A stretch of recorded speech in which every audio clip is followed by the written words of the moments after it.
Kebanyakan orang menganggap kata tumor identik dengan kanker, tetapi sebenarnya tidak selalu demikian. Tumor adalah massa jaringan yang tumbuh secara tidak normal. Namun, tidak semua tumor bersifat ganas atau kanker. Ada dua jenis utama tumor. Jinak, tumor yang tetap seperti itu dan tidak menyebar ke bagian tubuh lain. Tumor ini biasanya tidak berbahaya, meskipun kadang-kadang bisa menyebabkan masalah jika tumbuh terlalu besar. Ganas, tumor yang bersifat kanker dan dapat menyebar ke bagian tubuh lainnya, juga dikenal sebagai metastasis. Nama-nama tumor seringkali berasal dari tempat mereka tumbuh. Misalnya, adenoma, tumbuh pada jaringan epitel yang mengelilingi organ.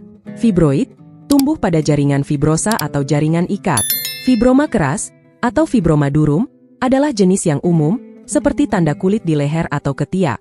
Hemangioma, biasanya seperti tanda lahir berwarna merah karena terlalu banyak sel darah di satu tempat. Ini seringkali bersifat sementara dan hilang seiring waktu. Tumor ganas atau kanker dan penyebabnya. Tahukah Anda bahwa 1 dari setiap 2 pria dan 1 dari setiap 3 wanita kemungkinan akan didiagnosis dengan kanker invasif dalam hidup mereka? Statistik ini menunjukkan betapa pentingnya kita memahami kanker dan bagaimana kita bisa mendeteksinya sejak dini.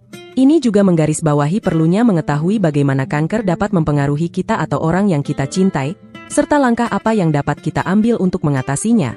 Tumor ganas atau kanker dapat ditemukan di berbagai jenis sel.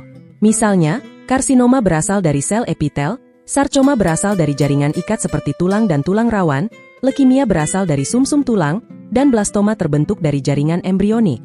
Banyak tumor terbentuk karena pertumbuhan jaringan yang berlebihan, seringkali disebabkan oleh kerusakan DNA akibat radiasi, asap tembakau, atau faktor lingkungan lainnya. Ketika DNA rusak, sel-sel mulai membelah tanpa kontrol, dan inilah yang menyebabkan tumor tumbuh.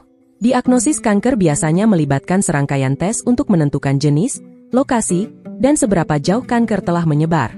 Tes-tes ini membantu dokter menentukan stadium kanker dan merancang perawatan yang tepat. Stadium kanker penting untuk menentukan seberapa agresif kanker tersebut dan apakah ia telah menyebar ke bagian tubuh lainnya, seperti kelenjar getah bening atau organ lain. Pendekatan modern dalam perawatan kanker juga mencakup terapi komplementer atau integratif, seperti akupunktur, naturopati, dan terapi gizi. Terapi ini membantu pasien mengatasi efek samping dan menjaga kesehatan selama perawatan. Strategi ini bertujuan untuk mendukung pasien secara keseluruhan, baik fisik maupun emosional. Perawatan tumor atau kanker adalah bidang yang kompleks karena kanker terdiri dari lebih dari 200 jenis penyakit yang berbeda.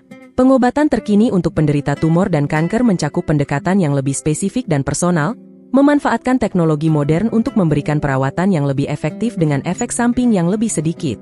Berikut adalah beberapa metode dan pendekatan terkini dalam pengobatan tumor dan kanker. Operasi, untuk mengangkat tumor secara langsung. Namun, risiko sel-sel tumor yang tersisa masih ada. Terapi imun, immunotherapy. Terapi imun memanfaatkan sistem kekebalan tubuh untuk melawan kanker. Ini adalah salah satu terobosan terbaru dalam perawatan kanker dan dapat digunakan untuk berbagai jenis kanker. Terapi imun bekerja dengan merangsang sistem kekebalan tubuh untuk mengenali dan menyerang sel kanker, atau dengan memberikan antibodi yang dirancang khusus untuk menargetkan sel kanker. Beberapa jenis terapi imun yang populer meliputi checkpoint inhibitors, obat-obatan yang menghalangi protein tertentu pada sel kanker, sehingga memungkinkan sistem kekebalan tubuh untuk menyerang sel kanker. Terapi CAR-T, mengubah sel T pasien agar dapat mengenali dan menyerang sel kanker secara efektif. Terapi targeted therapy. Terapi target adalah pendekatan yang menargetkan molekul atau jalur spesifik dalam sel kanker. Ini memberikan perawatan yang lebih tepat dan mengurangi kerusakan pada sel sehat. Beberapa jenis terapi target meliputi inhibitor tirosin kinase, obat-obatan yang menghambat enzim tertentu yang mendorong pertumbuhan sel kanker. Terapi hormon, digunakan untuk kanker yang sensitif terhadap hormon, seperti kanker payudara atau prostat. Kemoterapi dosis rendah, metronomic chemotherapy. Pendekatan ini menggunakan dosis kemoterapi yang lebih rendah tetapi diberikan lebih sering. Tujuannya adalah untuk menjaga tumor tetap terkendali dengan efek samping yang lebih sedikit dibandingkan kemoterapi dosis tinggi tradisional. Terapi kombinasi, combination therapy. Terapi kombinasi menggabungkan beberapa metode perawatan untuk meningkatkan efektivitas. Misalnya, menggabungkan kemoterapi dengan terapi imun atau terapi target dengan terapi radiasi. Pendekatan ini bisa lebih efektif dalam menangani kanker yang kompleks. Terapi genetic therapy. Terapi genetik melibatkan manipulasi gen untuk mengobati kanker. Ini bisa berupa pengeditan gen untuk menghilangkan mutasi yang menyebabkan kanker, atau mengintroduksi gen yang dapat meningkatkan kemampuan tubuh untuk melawan kanker. Terapi radiasi modern. Teknologi radiasi terus berkembang, memungkinkan penggunaan radiasi dengan presisi yang lebih tinggi dan kerusakan minimal pada jaringan sehat. Beberapa teknologi terbaru meliputi radiasi stereotaktik, menggunakan radiasi dosis tinggi yang ditargetkan dengan akurasi tinggi pada tumor. Radiasi proton, menggunakan proton daripada sinar X, yang memungkinkan pengiriman radiasi dengan lebih tepat. Perawatan terpadu, integrative oncology. Perawatan terpadu menggabungkan pengobatan konvensional dengan terapi komplementer seperti akupunktur, terapi gizi, dan dukungan psikologis. Pendekatan ini bertujuan untuk mendukung kesejahteraan pasien secara keseluruhan, membantu mengurangi efek samping, dan meningkatkan kualitas hidup selama perawatan kanker. Teknologi pencitraan canggih.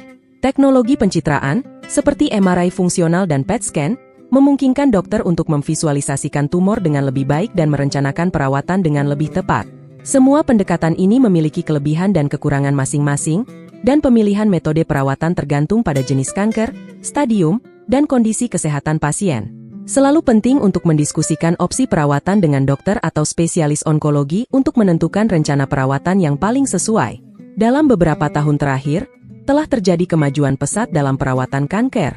Terapi imun, misalnya, mengajarkan sistem kekebalan tubuh untuk mengenali dan menyerang sel kanker dengan lebih efektif. Genomik juga memungkinkan perawatan yang lebih tepat sasaran, karena kita dapat mengidentifikasi karakteristik unik dari tumor dan menargetkan perawatan sesuai dengan itu. Meskipun ada banyak inovasi baru yang menarik dalam perawatan tumor maupun kanker, kita harus berhati-hati dan realistis. Setiap terobosan membutuhkan penelitian mendalam dan pengujian ekstensif sebelum dapat dianggap aman dan efektif. Namun, kita dapat tetap optimis karena para ilmuwan terus berusaha menemukan solusi baru untuk perawatan tumor dan kanker. Banyak publik figur terkenal dan artis yang telah menjadi penyintas tumor dan kanker, membagikan kisah mereka untuk memberikan inspirasi dan kesadaran tentang penyakit ini. Berikut adalah beberapa di antaranya. Shannon Doherty, aktris yang dikenal dari serial TV seperti Beverly Hills 90210 dan Charmed, ini didiagnosis dengan kanker payudara pada tahun 2015. Dia menjalani berbagai perawatan dan menjadi juru bicara yang vokal tentang pengalaman dan perjuangannya. Hugh Jackman, aktor yang terkenal karena perannya sebagai Wolverine dalam film X-Men, telah berulang kali menjalani perawatan untuk kanker kulit. Jackman sering membagikan pesan penting tentang perlunya perlindungan dari sinar matahari dan pemeriksaan kulit yang rutin. Kathy Bates, aktris pemenang Oscar ini didiagnosis dengan kanker ovarium pada tahun 2003 dan kanker payudara pada tahun 2012. Bates telah menjadi pendukung dalam meningkatkan kesadaran dan dukungan untuk pasien kanker, serta mendorong para penyintas untuk berbicara tentang pengalaman mereka. Robin Roberts, jurnalis dan pembawa acara Good Morning America, Roberts didiagnosis dengan kanker payudara pada tahun 2007 dan kemudian dengan sindrom myodysplastic, sebuah penyakit sumsum tulang yang terkait dengan kanker. Roberts telah menggunakan platformnya untuk mengadvokasi kesadaran tentang kanker dan donor sumsum tulang. Sedangkan di Indonesia sendiri ada beberapa publik figur yang juga penyintas seperti Rima Melati. Aktris dan penyanyi legendaris Indonesia ini adalah penyintas kanker payudara. Rima Melati mengalami diagnosis kanker payudara pada tahun 1990-an dan berhasil menjalani perawatan untuk sembuh. Sejak itu, ia menjadi juru bicara dan advokat untuk kesadaran kanker, terutama kanker payudara, di Indonesia. Dewi Huges, presenter dan penulis buku ini pernah mengalami tumor payudara. Setelah menjalani operasi untuk mengangkat tumor, Dewi Huges melakukan perubahan gaya hidup yang signifikan, termasuk penurunan berat badan yang signifikan. Kisahnya menjadi inspirasi bagi banyak orang dalam mengubah hidup mereka untuk menjadi lebih sehat. Nunung Sri Mulat pernah didiagnosis dengan kanker payudara. Dia berbagi kisahnya tentang perjuangan melawan kanker dan bagaimana dia menjalani perawatan. Pengalamannya menjadi inspirasi bagi banyak orang yang juga menghadapi kondisi serupa. Berkat perawatan medis dan dukungan keluarga serta rekan-rekannya, Nunung mampu mengatasi kanker dan kembali berkarir di dunia hiburan. Publik figur ini menunjukkan bahwa tumor hingga kanker adalah penyakit yang dapat mempengaruhi siapa saja. Tetapi dengan deteksi dini, perawatan yang tepat, dan dukungan, banyak penyintas yang berhasil mengatasi penyakit ini. Jika Anda atau seseorang yang Anda kenal sedang menghadapi kanker, ingatlah bahwa dukungan tersedia dan Anda tidak sendiri dalam perjalanan ini. Terima kasih telah menonton video ini. Jangan lupa untuk memberitahu kami pendapat Anda di komentar, Dan sampai jumpa di video berikutnya.